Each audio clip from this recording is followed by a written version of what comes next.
Tan pronto nosotros abrimos la Biblia en el capítulo 1 del Génesis, y no tienen que ir allí, nos topamos con dos declaraciones que Dios hace acerca de nosotros, los seres humanos.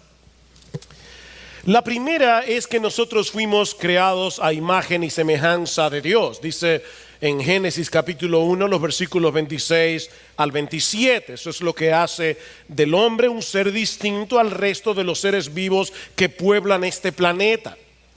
Tenemos intelecto, voluntad, emociones, conciencia moral, capacidad creativa y muchas otras cosas más por el hecho de haber sido creados a la imagen y semejanza de Dios. Lo segundo que este pasaje nos enseña es que Dios nos hizo responsables de su creación como seres creados a su imagen. Dice en el versículo 28 de Génesis 1 que Dios le ordenó al hombre recién creado que sea fecundo, que se multiplicara, que llenara la tierra y que ejerciera dominio sobre los peces del mar, las aves del cielo y sobre todo ser viviente que se mueve sobre la tierra. Y más adelante, en Génesis capítulo 2, versículo 15, dice que Dios tomó al hombre y lo puso en el huerto del Edén para que lo cultivara y lo cuidara. En otras palabras, Dios le dio al hombre la responsabilidad de desarrollar plenamente la potencialidad de la creación para la gloria de su nombre. El hombre debía cultivar y cuidar el jardín del Edén, y más aún, mis hermanos, el hombre debía extender este jardín por medio de su trabajo hasta cubrir todo el planeta, haciendo un buen uso de los recursos que Dios le había dado. Si Adán y Eva no hubiera pecado, nosotros viviríamos en el huerto del Edén. Un huerto que iba a cubrir todo el planeta. Es por eso que Génesis capítulo 1 versículo 28 es un texto que ha sido conocido como el mandato cultural. El mandato cultural. Esa es una palabra que encierra la idea de cultivar y que incluye todo tipo de actividad humana que contribuya al desarrollo y al florecimiento de la sociedad. El mandato cultural incluye el arte, el desarrollo de la agricultura, la ciencia, la economía, la tecnología, la política, las estructuras sociales, la buena comida. De hecho, mis hermanos, piensen en esto. Estamos aquí en este lugar. Yo puedo pararme y hablar a través de un micrófono. Ustedes me escuchan. Hay personas que están viendo este culto a través de la internet. De hecho, este sermón se está grabando y va a ser subido a YouTube. Y muchas personas, yo espero, ¿verdad?, que se puedan beneficiar de la predicación de la palabra. ¿Saben qué es todo eso, hermanos? El mandato cultural. Hay personas que por el mandato cultural, aún personas que no conocen al Señor, han inventado todas estas cosas, incluyendo el aire acondicionado, para que nosotros podamos sentarnos hoy aquí cómodamente y adorar a nuestro Dios. Piensen en los misioneros que han salido a predicar la palabra de Dios a otros lugares. ¿En qué se van? En avión. Hay personas que se han inventado aparatos a través de los cuales los misioneros pueden llegar bien lejos rápidamente y llevar la palabra de Dios. ¿Qué es todo eso? El cumplimiento del mandato cultural. Así que pudiéramos resumir todo esto en una fórmula matemática y decir que la creación más el esfuerzo creativo del hombre es igual a cultura. La creación hecha por Dios más el esfuerzo creativo del hombre, tuyo y mío, es igual a cultura. Dios creó al hombre a su imagen y semejanza para darle el privilegio de regir la creación junto con él. Así que, mis hermanos, hay un trabajo que nosotros estamos llamados a hacer en este mundo como seres creados a imagen y semejanza de Dios, cada uno de acuerdo a los dones, talentos y oportunidades que el Señor le ha dado. Mientras estemos en el mundo, debemos beneficiar al mundo en el cumplimiento del mandato cultural. De manera que la gran comisión dada por Jesús en Mateo capítulo 28 de hacer discípulos a todas las naciones no es la única comisión que Dios nos ha dado. No es la única. Tanto el mandato cultural de Génesis 1:28 dado a todo hombre, como la gran comisión dada a la iglesia, son mandatos divinos. Y ambos deben ser tomados en serio. Por eso Pablo dice en Colosenses capítulo 3, versículos 23 y 24, todo lo que hagáis. ¿A quiénes escribió Pablo ese texto? ¿A los pastores? ¿A los maestros de escuela dominical? ¿A los que sirven en la iglesia? No, a los siervos. A los siervos que hacían todo tipo de trabajo. Y Pablo les dice, todo lo que hagáis, desde limpiar un piso hasta criar a un niño, hasta hacer una casa, hasta hacer una obra de arte, todo lo que hagáis, hacedlo de corazón, como para el Señor y no para los hombres, sabiendo que del Señor recibiréis la recompensa de la herencia, porque a Cristo el Señor servís. Cuando ustedes están envueltos en ese tipo de labores que no son espirituales, ustedes están sirviendo a Jesús. Ahora bien, nosotros sabemos que Génesis 1 y 2 está seguido por Génesis 3, la caída del hombre. Nosotros vivimos en un mundo caído en el que impera la maldad y el pecado, en medio de un sistema que no solo intenta alejarnos de Dios, sino también anularnos como cristianos para que no vivamos intensa y apasionadamente para la gloria de Dios, para que no cumplamos la gran comisión a ser discípulos en todas las naciones. La pregunta que yo quiero responder en esta tarde es: ¿cómo podemos ser fieles a Dios en medio de este sistema de maldad sin escapar del mundo y sin enredarnos en él? En el mundo, pero no del mundo. Debemos cumplir el mandato cultural viviendo como ciudadanos de este mundo. Pero mis hermanos, ¿qué hacemos con algunos pasajes del Nuevo Testamento que parecen alentarnos a menospreciar nuestra involucración en el mundo, como si ser médico, por ejemplo, fuera menos noble que ser pastor? ¿O ser ebanista es menos noble que ser misionero?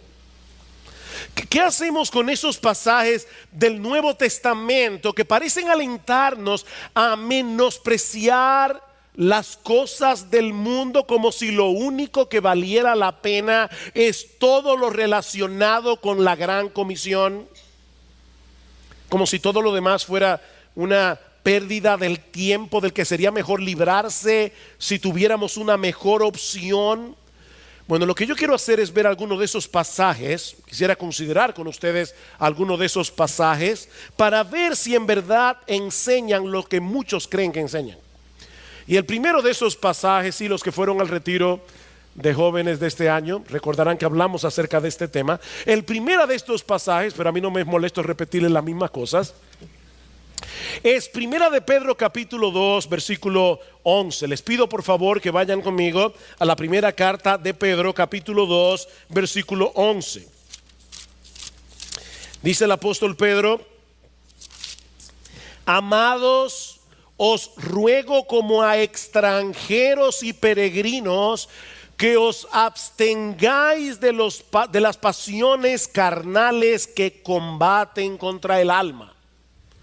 Absténganse de esas pasiones. ¿Por qué? Porque somos extranjeros y peregrinos en este mundo. ¿Ya lo viste, pastor? Ahí dice claramente que nosotros somos extranjeros y peregrinos. Nosotros no pertenecemos a este mundo. Cuando yo era niño, había una serie de televisión titulada Mi Marciano Favorito, si algunos la recuerdan, protagonizada por Ray Walston como el marciano.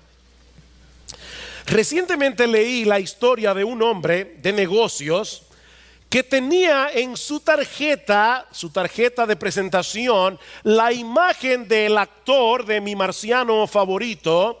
Y este texto de Primera de Pedro capítulo 2 versículo 11, con un mensaje que decía: solo soy un extraterrestre esperando irme a casa.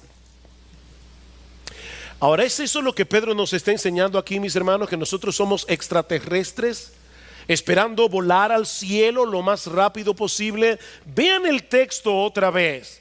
¿De qué es que debemos abstenernos según Pedro? De las pasiones carnales que combaten contra el alma. Debemos mantener a raya esos deseos pecaminosos. No debemos satisfacer esos deseos. Mis hermanos, cuando nosotros cedemos a las tentaciones para aflojar esa tensión que sentimos mientras somos tentados, hay una tensión, ¿verdad? Cuando somos tentados, una tensión porque tenemos deseos de pecar. Y cuando nosotros cedemos a esa presión para que afloje la tensión, ¿saben qué es lo que estamos haciendo? Estamos tratando de apagar fuego con gasolina. Se va a encender más. Es en ese contexto que Pedro describe a los creyentes aquí como extranjeros y peregrinos. Los cristianos somos distintos a las personas que todavía pertenecen a ese sistema de maldad que el Nuevo Testamento señala como el mundo. De manera que aunque vivimos en este mundo físico, no somos del mundo en el sentido espiritual. Vivimos en este mundo físico, hermanos. Somos terrícolas, pero no pertenecemos a ese sistema de maldad que se opone a Dios. Escuchen lo que sigue diciendo Pedro más adelante en Primera de Pedro capítulo 4 versículos 3 al 4. Porque el tiempo ya pasado os es suficiente para haber hecho lo que agrada a los gentiles, habiendo andado en sensualidad, lujurias, borracheras, orgías, embriagueces y abominables idolatrías. Y en todo esto se sorprenden de que no corráis con ellos en el mismo desenfreno de disolución, y os ultrajan. Los impíos se sorprenden porque nosotros somos para ellos extranjeros y peregrinos.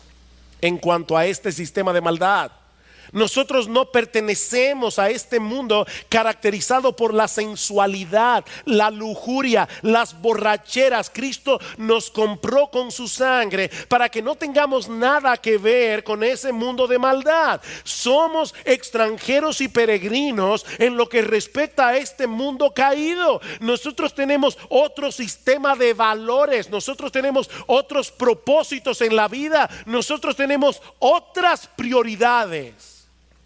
Somos extranjeros y peregrinos.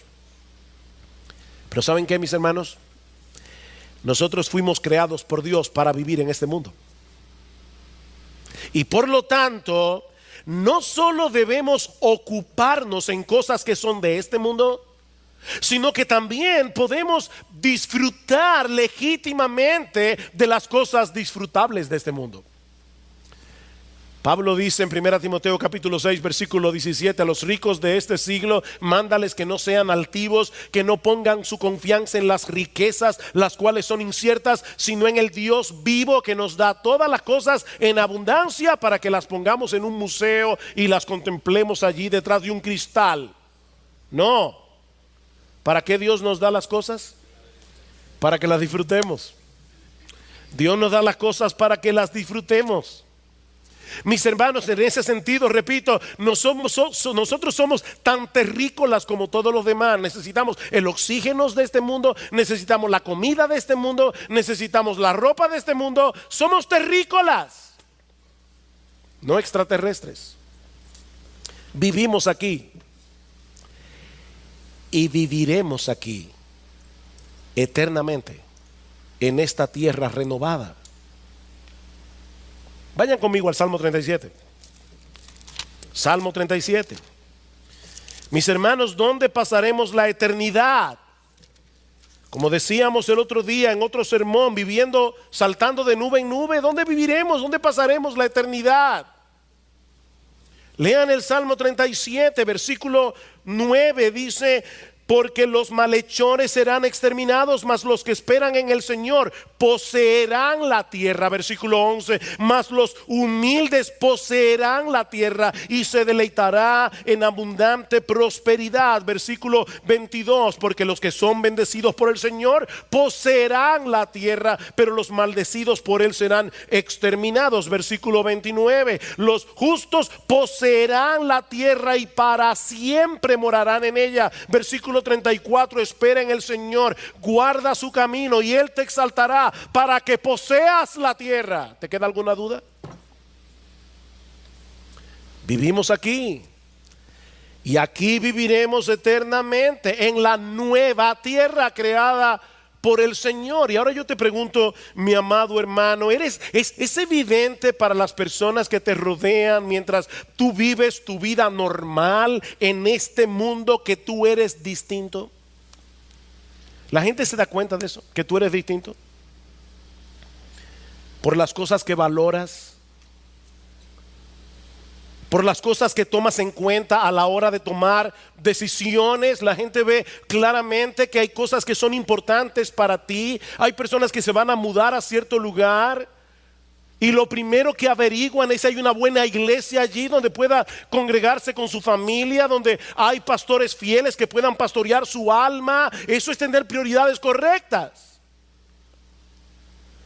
Las personas se dan cuenta de eso, que tú eres distinto por las cosas que evitas, que tú eres distinto por las cosas que dominan tu conversación, que tú eres distinto por la forma como te diviertes, por la forma como tú usas tu tiempo libre ahora que estamos de vacaciones.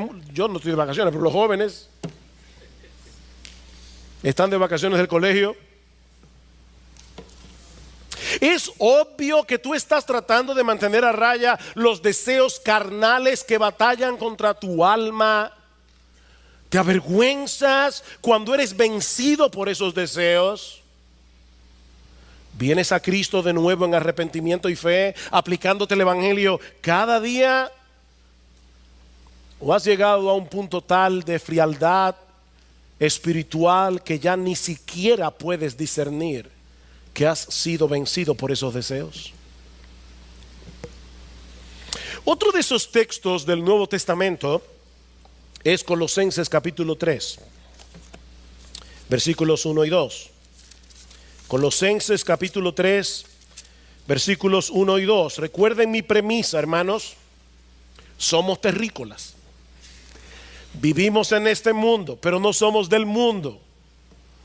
En un sentido somos de aquí, en otro sentido no somos de aquí.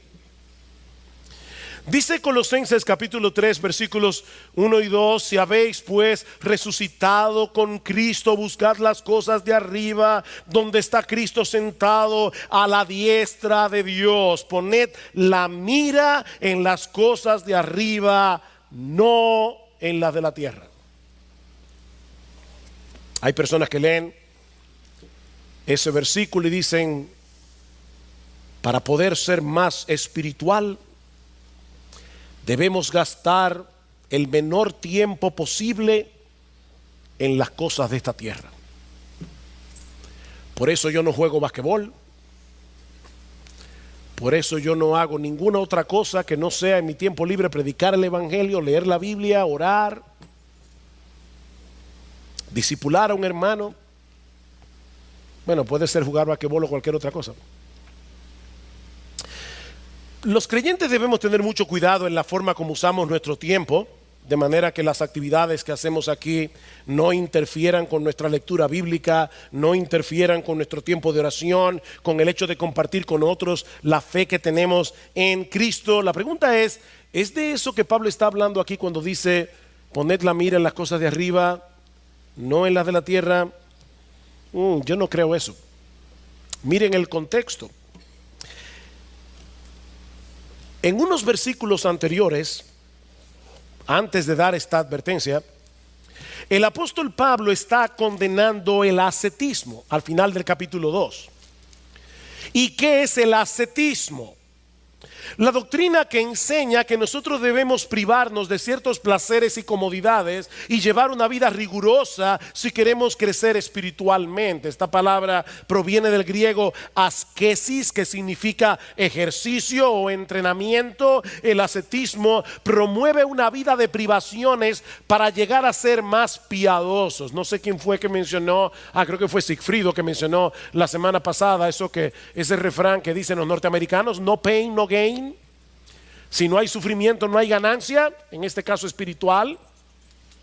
La idea es que en la medida en que nosotros debilitamos el cuerpo, absteniéndonos de comidas, bebidas, descanso, en esa misma medida fortalecemos el alma y al mismo tiempo ganamos el favor de Dios. Pero mis hermanos, esa idea es totalmente contraria al evangelio. Escuchen lo que dice Pablo en Colosenses capítulo 2, versículo 20. Si habéis muerto con Cristo a los principios elementales del mundo, ¿por qué como si aún vivieran en el mundo os sometéis a preceptos tales como no manipules, no gustes, no toques? Todos los cuales se refieren a cosas destinadas a perecer con el uso, según los preceptos y enseñanzas de los hombres. Tales cosas tienen a la verdad la apariencia de sabiduría en una religión humana, en la humillación de sí mismos y en el trato severo del cuerpo, pero carecen de valor alguno contra los apetitos de la carne. Y es inmediatamente después de esas palabras que Pablo nos exhorta a buscar las cosas de arriba, no las de la tierra. Debemos procurar la santidad, pero el ascetismo, dice Pablo, no es el medio para tratar de alcanzar esa meta. ¿Qué son entonces esas cosas de la tierra en la que no debemos poner nuestros ojos? Padres, déjenme hacerles una pregunta. ¿Sus hijos son de la tierra? ¿Sí o no? ¿Sus hijos son cosas de esta tierra? Sí. Digo, a menos que ustedes tengan ángeles, pero son de esta tierra, sus hijos. Y ustedes tienen que ponerle ojos a sus hijos. Su trabajo es de esta tierra. El cuidado de su casa es de esta tierra. Entonces, ¿cuáles son esas cosas de la tierra en las que no deberíamos ocuparnos para poder ocuparnos de las cosas celestiales? El texto lo enseña claramente en el versículo 5 del capítulo 3. Por tanto, considerad los miembros de vuestro cuerpo terrenal. Aquí se usa exactamente la misma expresión griega del versículo 2. Vuestro cuerpo terrenal como muertos ¿a qué? A la fornicación, la impureza, las pasiones, los malos deseos, la avaricia, que es idolatría. Pablo está diciendo, debido a nuestra unión con Cristo en su muerte y en su resurrección, todos esos pecados ya no deben reinar en nuestra vida. El pecado sigue siendo nuestro enemigo, pero ya dejó de ser nuestro rey. Y por lo tanto, en dependencia del Espíritu de Dios, debemos darle muerte a la inmoralidad sexual, a la impureza, a todos nuestros malos deseos y a la avaricia, que es idolatría. Y luego en el versículo 8 Pablo lo amplía, dice: Versículo 8 del capítulo 3, pero ahora desechad también vosotros todas estas cosas: ira, enojo, malicia, maledicencia, lenguaje soez de vuestra boca. No mintáis los unos a los otros, puesto que habéis desechado al viejo hombre con sus malos hábitos. Esas son las cosas de la tierra en la que no debemos poner nuestros ojos. Pablo no está hablando ahí de comerse un mango. Pablo no está hablando ahí de jugar basquetbol. Pablo no está hablando ahí de leer un buen libro. Pablo no está, me refiero a un buen libro secular. Pablo no está hablando ahí del trabajo. Pablo está hablando de esos pecados. Esas son las cosas de la tierra en la que no debemos poner nuestros ojos. Debemos poner la vista en las cosas de arriba. ¿Y qué son esas cosas de arriba? Donde está Cristo sentado a la diestra de Dios. ¿Y eso qué significa en la práctica? Que debemos vivir la mayor parte del tiempo en santa contemplación. No. Lean el versículo 12. Entonces, como escogidos de Dios, santos y amados, revestidos de tierna compasión, bondad, humildad, mansedumbre, paciencia, soportándoos unos a otros y perdonándoos unos a otros, si alguno tiene queja contra otro, como Cristo os perdonó, así también hacedlo vosotros. Y sobre todas estas cosas, vestidos de amor, que es el vínculo de la unidad, y que la paz de Cristo reine en vuestros corazones, a la cual en verdad fuisteis llamados en un solo cuerpo, y sed agradecidos. ¿Saben cuáles son las cosas del cielo en las que debemos poner nuestros ojos? El carácter de Jesús, que es el que está siendo descrito en los versículos 12 en adelante.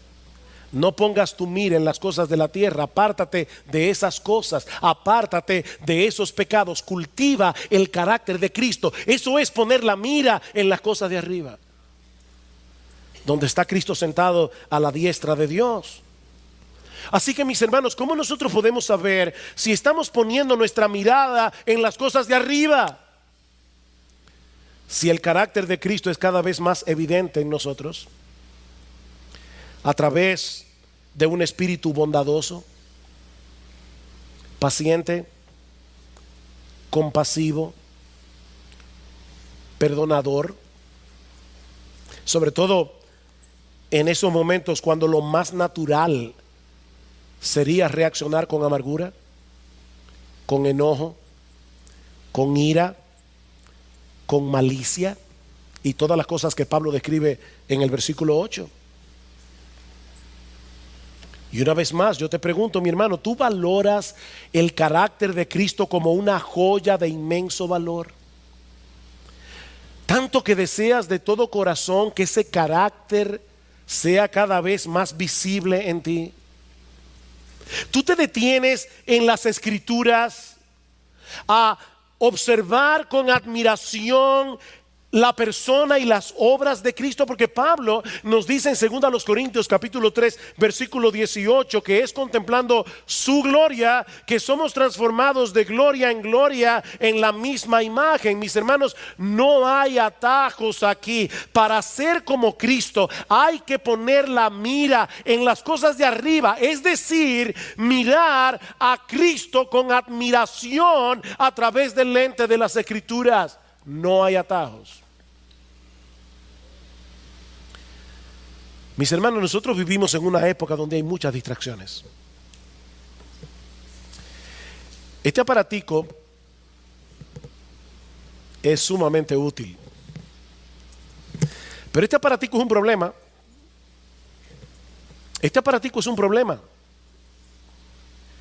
porque es una fuente de mucha distracción. Mis hermanos, mirar a Cristo en la Biblia no es leerla 5 minutos mirando el que cada vez que te llega un WhatsApp, cada vez que te llega una notificación de Facebook de que alguien te le dio like a la foto que tú pusiste hace 3 horas. No, nadie puede mirar a Cristo en la Biblia mientras está teniendo ese tipo de distracción. Enfócate en las Escrituras, enfócate en Jesús.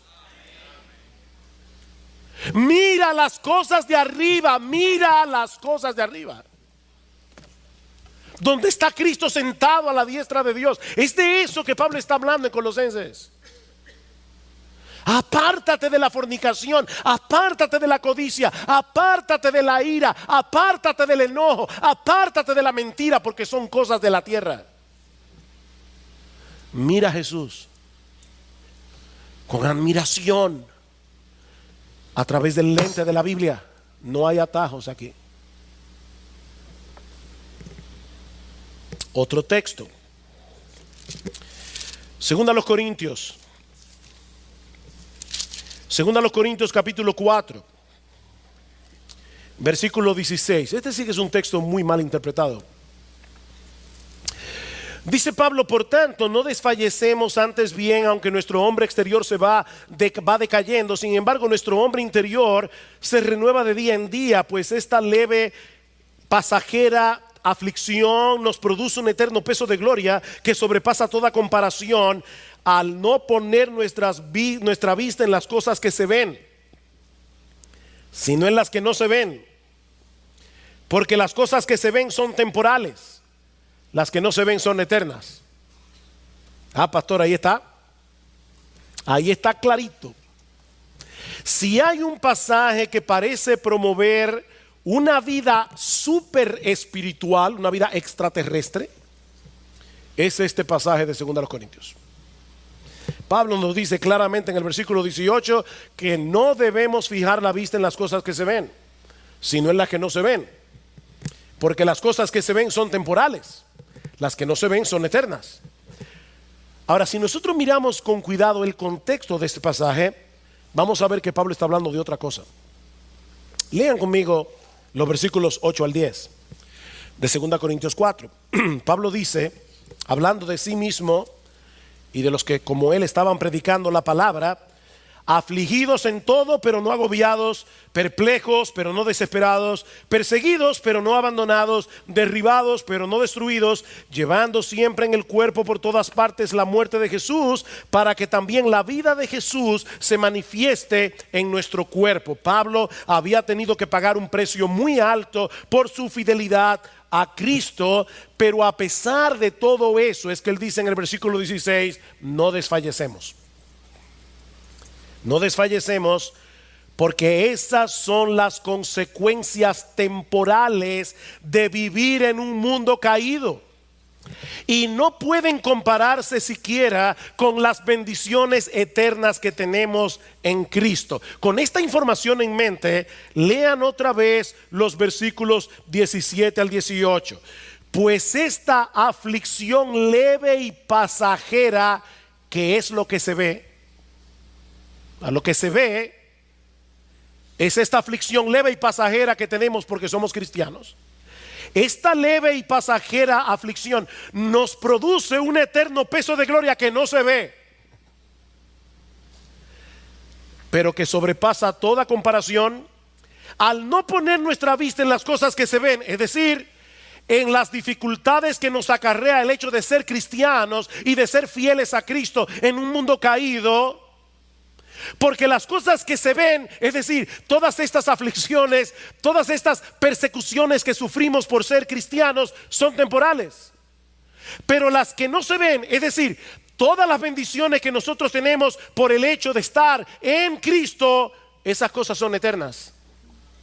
¿Se dan cuenta, mis hermanos, de qué está Pablo hablando aquí? Pablo no está hablando aquí de las cosas creadas por Dios, como las cosas que se ven, las cuales se pueden ver, tocar, disfrutar. No, él está comparando lo que significa vivir en un mundo caído con las bendiciones que nosotros tenemos en Cristo. Vivimos en un mundo que aborrece a Dios y que por esa misma razón aborrece a los cristianos.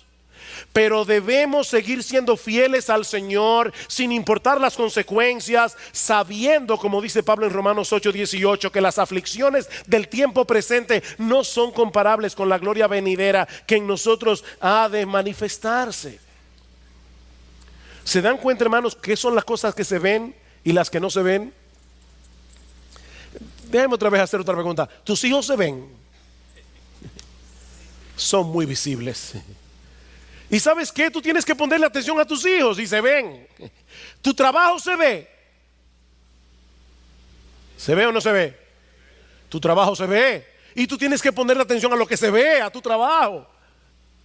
De hecho, yo soy pastor y yo tengo que bregar con este libro que se ve para poder hacer un mensaje que también se ve y predicarlo aquí en la iglesia cada domingo. Así que lo que Pablo está hablando aquí no es de lo que yo veo de este mundo creado por Dios. Las cosas que se ven son las aflicciones, las persecuciones que yo sufro por el hecho de ser cristiano. Esas son las cosas que se ven. Las que no se ven son las bendiciones enormes que nosotros tenemos en Cristo, pero que no se ven. Las cosas que no se ven es lo que Dios está haciendo en nosotros, forjando el carácter de Cristo, haciéndonos más pacientes, que son cosas que no se ven. Se ven los resultados de la paciencia, pero la paciencia en sí no se ve. ¿O alguien pudiera por favor enseñarme una paciencia? Nadie aquí tiene una paciencia, se la doy de una vez. ¿Alguien tiene aquí una paciencia, un amor, una compasión? Eso no se ve.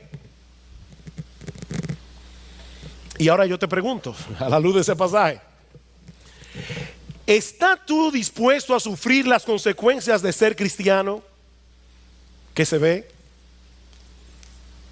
en la universidad, en tu lugar de trabajo, en medio de tu familia incrédula, en medio de tus amigos, siendo fiel a Dios y viviendo en santidad a pesar de las burlas que se ven, a pesar del rechazo que se ve? ¿O estás tan atento a las cosas que se ven, el aislamiento de tus amigos incrédulos, el maltrato, el rechazo que sufres cuando tú mantienes en alto tus convicciones cristianas, que estás perdiendo de vista las cosas que no se ven, es decir, los enormes privilegios que tienes por el hecho de estar en Cristo? Esa es la pregunta. Un texto más. Primera de Juan capítulo 2 versículo 15.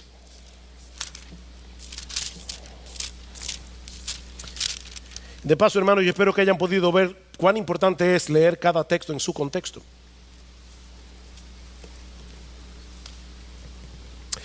Y de paso también espero que hayan podido ver que para leer la Biblia e interpretarla correctamente no se puede estar distraído.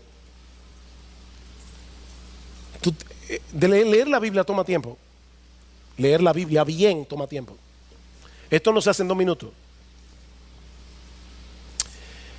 Primera de Juan capítulo 2 versículo 15. No améis al mundo ni las cosas que están en el mundo. Si alguno ama al mundo, el amor del Padre no está en él. Este sí que es un texto categórico. No améis al mundo. No hay nada sutil, no hay nada complicado en esta frase. Y por si acaso alguno tuviera alguna duda de cuáles son las cosas incluidas en esa exhortación, Juan sigue diciendo: ni las cosas que están en el mundo. ¿Cuántas cosas del mundo podemos amar? De acuerdo a ese texto, ¿cuántas? Ninguna. Ninguna. Ni una sola.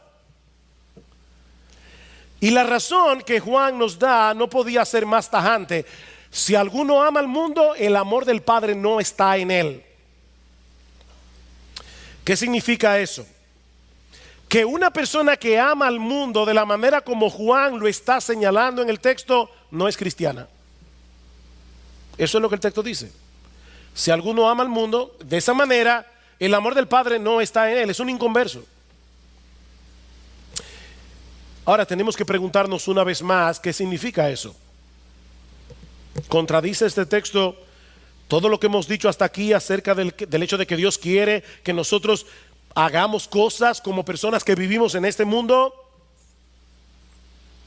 Antes de responder esa pregunta, es interesante notar que Juan es el escritor del Nuevo Testamento que usa con más frecuencia la palabra mundo. 78 veces en su evangelio, 24 veces en sus cartas. El problema es que Juan no siempre usa la palabra mundo con el mismo significado. Por ejemplo, ¿qué dice Juan 3:16? Que de tal manera amó Dios al mundo que dio a su Hijo unigénito para que todo aquel que en él cree no se pierda, mas tenga vida eterna. Mis hermanos, si hay algún sentido en el que Dios ama al mundo, nosotros debemos amar al mundo en el mismo sentido en que Dios lo ama, ¿o no es así? Así que aquí tenemos: no améis al mundo, pero Dios amó al mundo, y nosotros debemos amar al mundo como Dios lo amó. Es obvio que la palabra mundo en Juan 3:16 tiene un significado, y en Primera de Juan 2:15 tiene que tener otro significado, ¿no es así? Otro texto que resulta muy iluminador es lo que Jesús le pide al Padre en Juan 17, cuando está orando por sus discípulos antes de su muerte en la cruz y su ascensión a los cielos. Dice en el versículo 15: yo no te ruego que los saques del mundo, sino que los guardes del mal. Jesús le pide al Padre que nos guarde del sistema mundano que impera en este mundo y que es contrario a los planes, los valores, la voluntad de Dios. Pero seguimos viviendo en este mundo. No lo saques del mundo. Y hay un montón de cosas que debemos hacer en el cumplimiento del mandato cultural y de la gran comisión, ¿no es así? ¿Y dónde las vamos a hacer? Aquí en el mundo. Con esto en mente, volvamos otra vez a Primera de Juan capítulo 2 versículo 15. ¿Qué son esas cosas del mundo que no debemos amar? Juan es bien claro, y voy a leer el texto en la Reina Valera del 60. Porque todo lo que hay en el mundo, Juan, ¿qué es eso? Los deseos de la carne, los deseos de los ojos y la vanagloria de la vida. Eso no proviene del Padre, sino del mundo que no debemos amar. Y el mundo pasa y sus deseos, pero el que hace la voluntad de Dios permanece para siempre. ¿Se dieron cuenta, hermanos? En sentido general, Juan describe la mundanalidad en este texto como aquello que no proviene del Padre y que es contrario a su voluntad. Ahora yo le voy a hacer una pregunta: ¿quién creó este mundo? Dios. Qué tímidos están ustedes hoy. ¿Quién creó? Vamos a hacer como un maestro de escuela dominical para niños. Niños, ¿quién creó este mundo? Dios. Y cuando Dios creó el mundo, ¿cómo lo declaró? Bueno en gran manera. Así que cuando Juan dice no améis al mundo, evidentemente no puede estar hablando de este mundo físico, porque este sí proviene del Padre. Y Dios el Padre lo declaró bueno en gran manera. Y no solo eso, sino que hizo al hombre y le dio la orden, el mandato de que se involucrara activamente en cuidar de este mundo, en transformar este mundo. ¿Qué es entonces lo que no debemos amar y que no proviene del Padre? Juan menciona tres cosas aquí. En primer lugar, la pasión o los deseos de la carne. Noten que Juan no está hablando de cosas externas. Juan está hablando de cosas que salen de nuestro corazón. Lo que deseamos tan fuertemente que compite con la supremacía de Dios en nuestras vidas, eso no proviene del Padre, sea lo que sea. Puede ser el deseo de tener una mejor posición económica. Puede ser un interés desmedido por la ropa o por tener una buena figura. Puede ser codearse con cierto tipo de persona. Puede ser estar obsesionado con la música o el cine o las redes sociales. Puede ser cualquier cosa, mis hermanos, cualquier cosa que esté suplantando a Dios de tu vida. Juan Calvino decía: el corazón humano es una fábrica de ídolos. Y si no nos mantenemos en guardia, cualquier cosa legítima de este mundo puede convertirse en un deseo desmedido que compita con tu fidelidad a Dios. Cuando te ves a ti mismo rebajando tus estándares de santidad para poder tener eso que tú quieres tener o para hacer eso que tú quieres hacer, eso es mundanalidad. Cuando estás dedicando tanto tiempo a esas cosas que estás descuidando tu relación con Dios, estás descuidando tu lectura bíblica, la lectura de buenos libros cristianos, tu vida de oración, tus responsabilidades con tu familia, tu cónyuge, tus hijos, cuando estás descuidando tu servicio en la iglesia de acuerdo a los dones y posibilidades que Dios te ha dado, eso es mundanalidad. Juan menciona en segundo lugar las pasiones o los deseos de los ojos. La vista es una bendición de Dios, es un regalo de Dios. Pero los ojos son también una ventana que nos permite codiciar, ser cautivado por cosas que son contrarias al carácter santo de Dios. Por eso Juan no está hablando solo de los ojos, sino de los deseos de los ojos. ¿Se dieron cuenta? Los deseos de los ojos, los deseos que entran por los ojos, aquellas cosas que vemos y que levanta la codicia del corazón, los deseos de los ojos, el deseo de tener lo que no debemos tener, o el deseo de tener lo que Dios en su voluntad definitivamente no ha querido que tengamos. Y puede ser legítimo, pero Dios no ha querido que lo tengamos. Los deseos de los ojos. Y finalmente Juan menciona la arrogancia o la vanagloria de la vida. La arrogancia o la vanagloria de la vida. Enorgullecerte de tus logros, de tus talentos, de tus habilidades, incluso de tu crecimiento espiritual.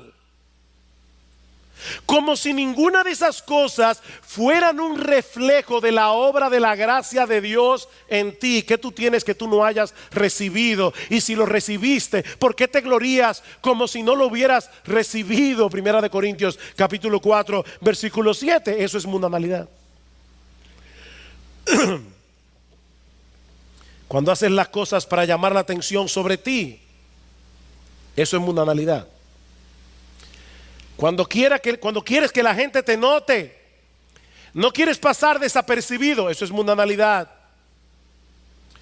Mis hermanos, ese afán de publicar un montón de fotos tuyas en las redes sociales puede estar revelando, oye lo que estoy diciendo, puede estar revelando un corazón que desea ser el centro de atención.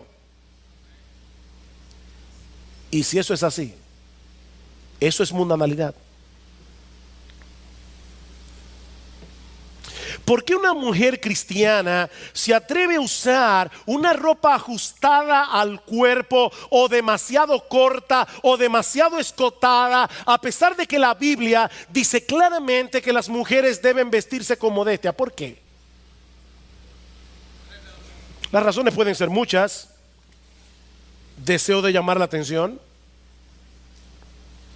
de estar a la última moda sin importarte que otros puedan tropezar debido a tu vestimenta. Puede ser falta de intencionalidad en mostrar el carácter de Cristo. Una mujer cristiana debe pararse frente al espejo y decir intencionalmente: ¿yo puedo mostrar a Cristo con esta ropa? Pero sea lo que sea, eso no proviene del Padre, eso proviene del mundo. Eso es mundanalidad. Tratar de hacer las cosas en nuestras propias fuerzas sin depender de Dios en oración, eso es mundanalidad. ¿Han pensado en eso? De hecho, esa es una de las características más sobresalientes de las personas del mundo, su independencia de Dios. ¿No es así? Su autonomía. Eso es mundanalidad. Cuando puedes disfrutar lo que Dios aborrece, cuando puedes estar en contextos en los que tu espíritu debería sentirse contristado por todo lo que está sucediendo a tu alrededor, pero te sientes a gusto en esos lugares y aún escogiste voluntariamente estar allí cuando podías y debías haberlo evitado, Eso es mundanalidad. ¿Se dan cuenta, mis hermanos, que el Nuevo Testamento no está hablando de nuestra involucración en el mundo? Nosotros somos personas que estamos en el mundo, pero al mismo tiempo no somos del mundo. Esa es la tensión. Lamentablemente no podemos seguir ampliando este punto por falta de tiempo, pero yo espero que el Señor me haya podido demostrar que la Biblia no nos exhorta a tratar de escapar literalmente del mundo, sino más bien a guardarnos de la malignidad de este mundo. La Biblia nos exhorta a colocar a Dios en el tope de nuestras prioridades, de tal manera que ninguna cosa de este mundo compita con nuestro deleite en Él. Que todas las cosas legítimas y disfrutables de este mundo podamos disfrutarle en comunión con Él y con gratitud hacia Él, como dice Pablo en Colosenses capítulo 3 versículo 17. Todo lo que hacéis, sea de palabra o de hecho, hacedlo todo en el nombre del Señor Jesús, dando gracias a Dios Padre por medio de Él. Mira, mi hermano, si tú no puedes darle gracias a Dios por eso que vas a hacer, no lo hagas. Si no puedes darle gracias a Dios, no lo hagas, porque aquí dice: todo lo que hagáis, dadle gracias a Dios Padre. Podemos disfrutar de aquellas cosas creadas por el hombre en el cumplimiento del mandato cultural, pero al hacerlo no podemos olvidar que vivimos en un mundo caído y por lo tanto que debemos mantenernos bien alertas contra todo aquello que pueda hacernos causa de pecado. Mi hermano, sácate el ojo y córtate la mano si es necesario. Lo que Dios desea para nosotros no es que vivamos como monjes, apartados literalmente de la sociedad. No, Dios quiere que nos involucremos haciendo el bien, sirviendo a otros a través de nuestra vocación, de nuestras buenas obras. Aún Dios quiere que nosotros podamos disfrutar de las cosas legítimamente disfrutables de este mundo. Dios quiere eso. Así que, mi hermano, no se trata de escoger entre Dios y la creación. Se trata de servirle a Él, sirviendo a nuestra generación y disfrutarlo a Él, disfrutando lo creado. Disfrutarlo a Él, disfrutando a lo creado. Es una falsa dicotomía tratar de escoger cuál de los dos mandamientos debemos cumplir con excelencia: el mandato cultural o la gran comisión. No, ambos mandamientos son divinos y ambos debemos hacerlo lo mejor que podamos para la gloria de Dios. Cada cual de acuerdo a la vocación que Dios le haya dado. Y ya estoy terminando. Mis hermanos, lo que estamos diciendo es que no podemos permitirnos la mediocridad en ningún área de nuestra vida. Tú eres médico. Empéñate en hacerlo lo mejor que tú puedas. Eso es parte del mandato cultural. Hazlo lo mejor que tú puedas. Empéñate en ser el mejor médico. Tú eres ebanista, abogado, herrero, mecánico. ¿Qué dice Pablo en Colosenses capítulo 3? Todo lo que hagáis, hacedlo de corazón, como para el Señor y no para los hombres. Mi hermana, tú eres ama de casa. Tú tienes un trabajo. Si tú eres ama de casa, tú tienes un trabajo y debes hacerlo bien. Debes hacerlo con responsabilidad. Debes hacerlo para la gloria de Dios. Pero no olvides que también eres cristiano. No olvides que también eres cristiana. Y por lo tanto, tampoco debes permitirte la mediocridad en tu vida devocional, en el conocimiento de las Escrituras, en el uso de tus dones para la edificación de la iglesia. Cada cual según las capacidades, dones y oportunidades que el Señor le ha dado. No seas mediocre en ningún área de tu vida. Me preocupa, hermanos, me preocupa ver, sobre todo jóvenes, permítanme que les hable a ustedes esta noche. Jóvenes, me refiero a jóvenes. Timoteo era joven a los 40 años. Porque uno dice jóvenes, yo no estoy pensando en 12 años. Jóvenes de la iglesia, casados ya. Si tú eres bueno en tu trabajo, qué bueno que eres bueno. Pero destácate también en otras cosas. Destácate en otras cosas. Los pastores hemos estado hablando mucho en estos días de nuestra edad promedio. Este año yo cumplo 58 añitos. Eso quiere decir que en 12 años yo tengo 70 años. Y déjeme decirle que yo no soy el más viejo de los pastores. Tampoco soy el más joven. Pero ¿saben qué es lo que yo quiero decirles, mis hermanos? Jóvenes, recuerden, jóvenes. El futuro de esta iglesia está en la mano de ustedes. El futuro de esta iglesia está en vuestras manos, no en la mano de nadie más. No vamos a llamar a gente de fuera para que siga edificando esta iglesia. Son ustedes los que tienen que tomar el mando y nosotros tenemos que ir desapareciendo. Pero para eso hay que tomar en serio lo que estamos hablando aquí. No podemos permitirnos la mediocridad en nada.